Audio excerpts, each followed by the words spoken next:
वो बालक गणेश है। माता पार्वती और आपका पुत्र।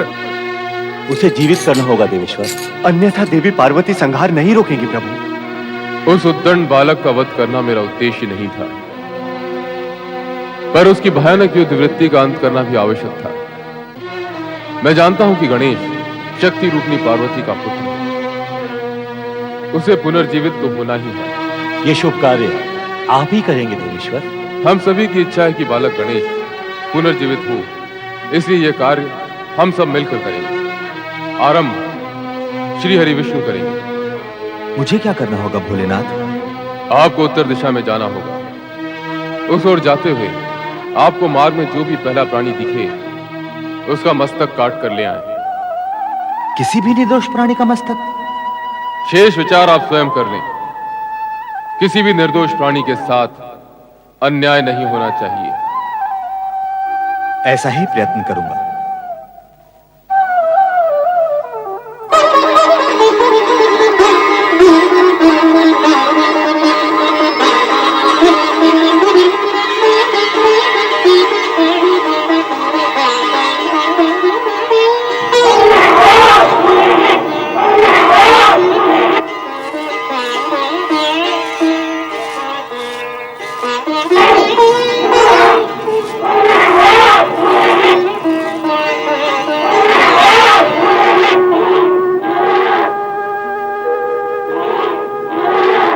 आपको उत्तर दिशा में जाना होगा। उस ओर जाते हुए आपको मार्ग में जो भी पहला प्राणी दिखे उसका मस्तक काट कर ले आए। यही तो है पहला प्राणी, इस निर्दोष का मस्तक।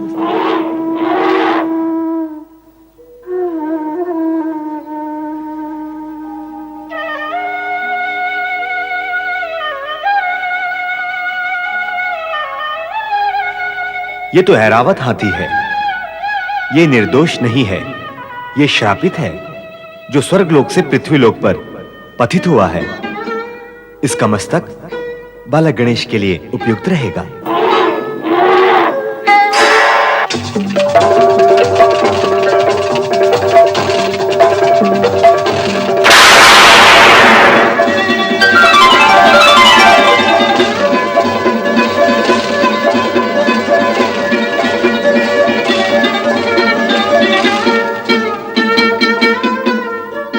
श्री हरि विष्णु के चरणों में ऐरावत का कोटि कोटि प्रणाम।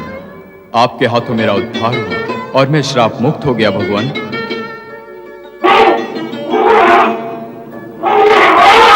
तुम्हारा श्राप काल पूर्ण हो गया था ऐरावत। विधि के विधान में एक एक पल की गणना और गणित है। भगवान शिव द्वारा गणेश का मस्तक काटना और उन्हीं के आदेशानुसार मेरा उत्तर दिशा में जाकर तुम्हारा मस्तक काटना, यह संयोग मात्र नहीं है। यह सब निश्चित कार्यक्रम, काल गणना और कार्यफल के अनुसार घटित हुआ है।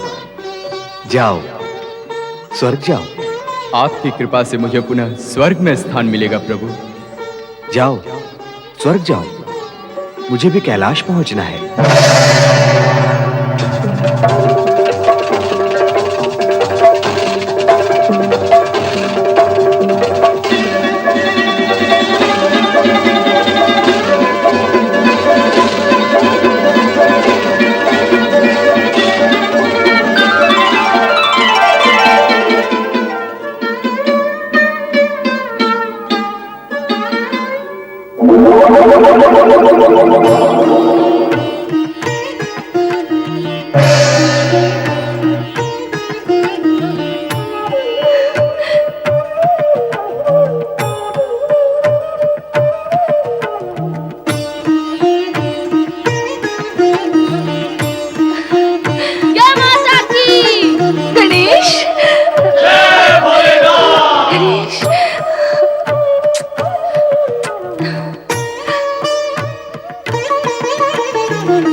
पिताश्री को प्रणाम करो।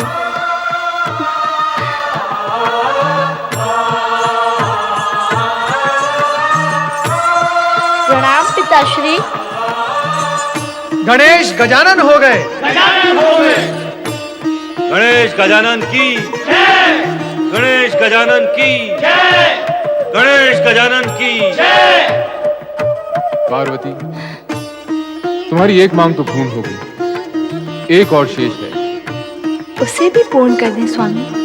हाँ, आज से पुत्र गजानंद गणेश की देवताओं में सर्वप्रथम पूजा होगी, ऐसा मैं अधिकार प्रदान करता हूं। गजानंद गणेश की पूजा किए बिना यदि कोई किसी अन्य देवता की पूजा करता है तो वो पूजा देवताओं को स्वीकार नहीं होगी। अतः गजानंद गणेश सर्वप्रथम पूज्य देव माने जाएंगे। अवश्य, सर्वप्रथम पूजनीय देव गणेश ही होंगे। प्रथम पूज्य देव श्री गजानन की जय हो। श्री गणेशाय नमः। पुत्र गजानन, अब तुम सभी देवताओं के पूज्य बन गए हो, इसलिए अब मैं ये घोषणा करती हूँ कि जो मनुष्य तुम्हें सिंदूर समर्पित करेगा, चंदन तथा पुष्पों से तुम्हारी पूजा करेगा, उसके समस्त विघ्नों का नाश होगा। श्री विघ्नेश्वराय नमः। पुत्र गजानन, तुम भाद्रपद शुक्ल पक्ष की चतुर्थी के दिन उत्पन्न हुए हो, इसलिए यह दिन गणेश चतुर्थी के नाम से प्रसिद्ध होगा। और यह दिन तुम्हारी पूजा करने वाले सभी भक्तों के लिए मंगलकारी होगा। गणेश गजानन की जय, भगवान भोलेनाथ की जय, गौरी पुत्र गजानन गणेश की जय।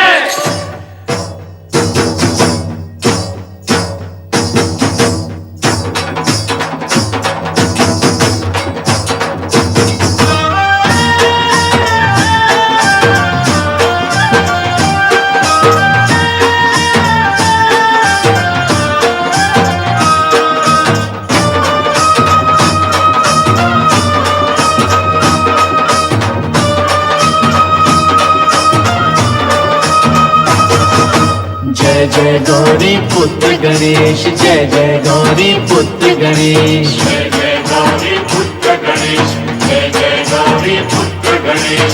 सर्वदेव के प्रथम पूज्य हो, परम हितैषी तुम हो हितेश। सर्वदेव के प्रथम पूज्य हो, परम हितैषी तुम हो हितेश। जय जय गौरी पुत्र गणेश, जय जय गौरी पुत्र गणेश।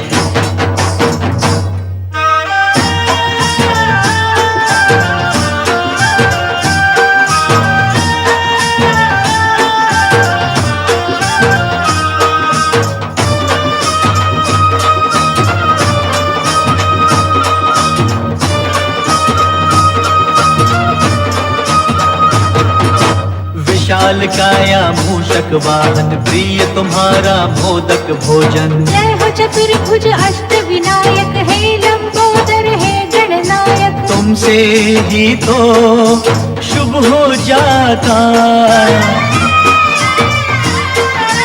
तुमसे ही तो शुभ हो जाता ये सारा परिवेश। जय जय गौरी पुत्र गणेश, जय जय गौरी पुत्र गणेश।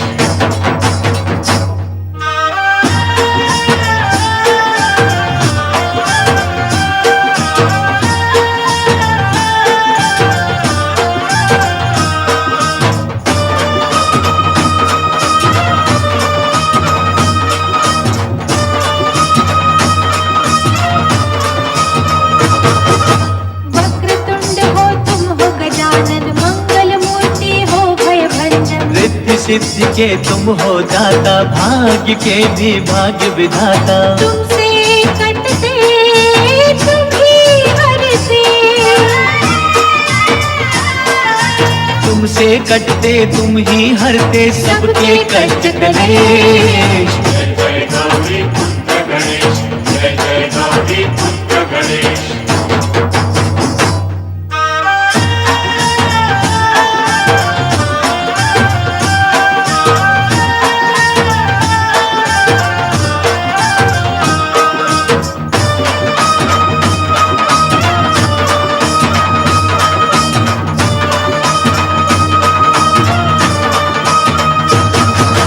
विघ्न हरता हो तुम, सुख करता, जग के पालक हो दुख हरता। तुम ही करता, तुम ही कारण, अर्थ समर्थ हो, शुभ गुण तीनों लोक में शेष सभी हैं।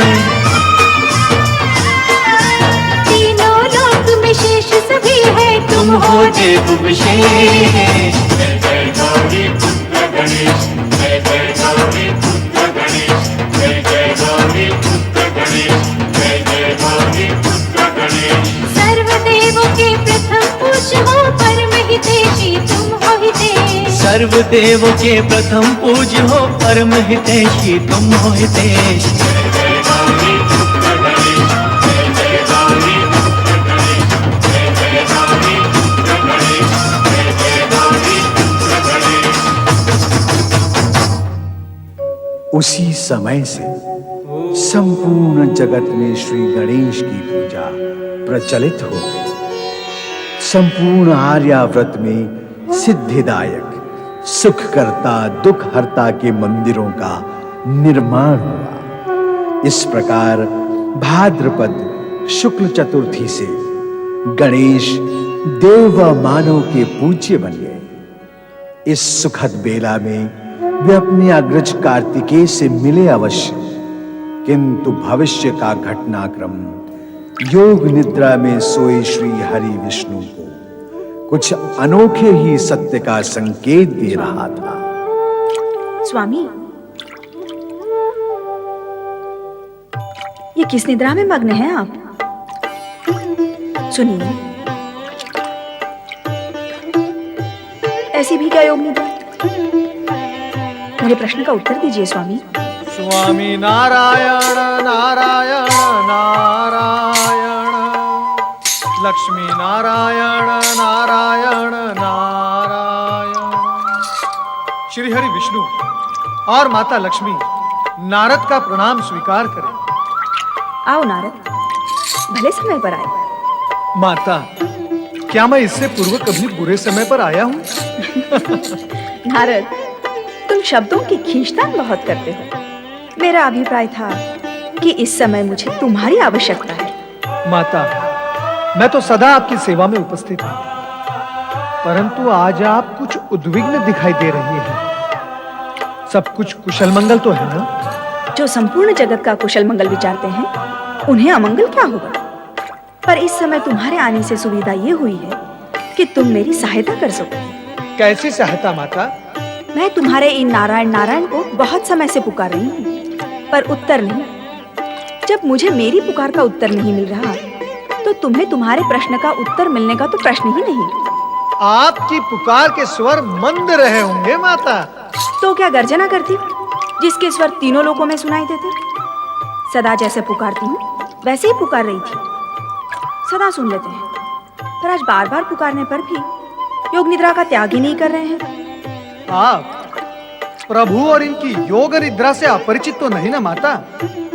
ये जागृत अवस्था में भी निद्रा मग्न रहते हैं और निद्रा अवस्था में भी जागते रहते हैं। ये भी तो ज्ञात नहीं होता कि ये कब योग माया में लीन हो जाते हैं और कब मुक्त हो जाते हैं। किंतु प्रभु को पुकार तो सुननी ही चाहिए। प्रभु किसी की पुकार अनसुनी नहीं करते।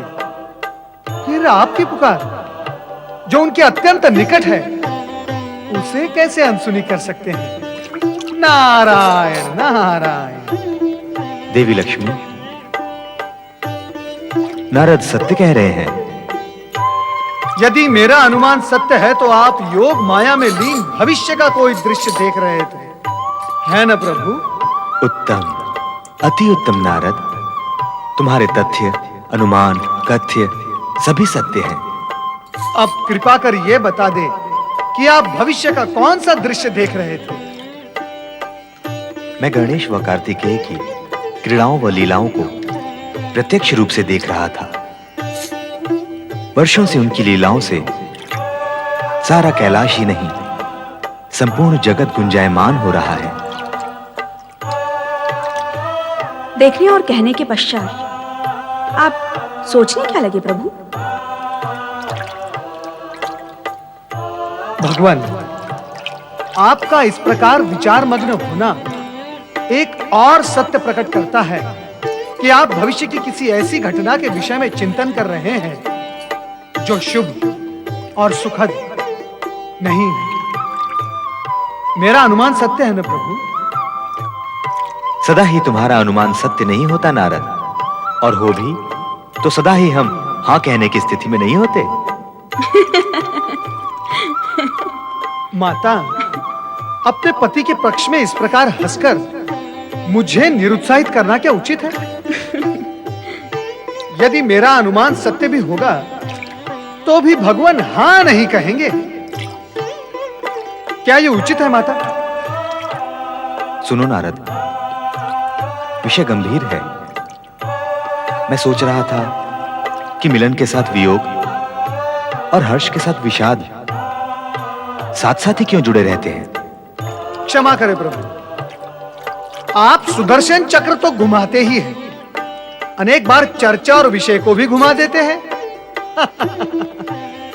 भगवान, आपने चर्चा चलाई थी गणेश और कार्तिकेय की, परंतु ये मिलन वियोग हर्ष विषाद का विषय कहां से आ गया? कहीं इन दोनों में संबंध तो नहीं? हो भी तो हम कर भी क्या सकते हैं? विधि के विधान से कोई भी मुक्त नहीं है नारद। स्वयं ब्रह्मा, विष्णु, महेश भी नहीं। हम तो केवल एक सामान्य सत्य के बारे में कह रहे थे। सामान्य सत्य? नारायण नारायण, नारायण का सामान्य सत्य।